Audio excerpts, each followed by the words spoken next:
இப்ப ஓபன் பண்ணிருக்கா? தம்பு அண்ணனுக்கு முட்டாய் கொடு. முட்டாயா? Okay okay. பையா எஸ் வேற லெவல். பையா இதான் நம்ம ப்ராடக்ட். இதை போட்டால் முடி கொட்டுற பிரச்சனை சரியாகும். அதெல்லாம் நம்பிக்கை இல்ல பையா. கிளம்பு கிளம்பு. அரே பையா முடிய கொஞ்சம் இழுத்து பாரு.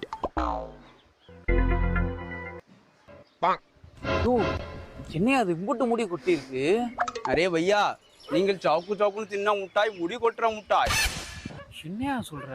எங்க கிட்ட மட்டும்தான் இதுக்கு மருந்து இருக்கு. இந்த மருந்தை போட்டா முடி கொட்டுற பிரச்சனை சட்டுன்னு நிக்கும். மருந்தை போட்டுக்கோ, முடிய வளர்த்துக்கோ. அரே சாலா நார்மலாவே முடி கொட்டுறது வந்து தெரியல. இந்த கொயாக்கா முட்டை இருந்தாலே போதும், எல்லாத்தையும் ஈஸியா ஏமாத்தலாம்.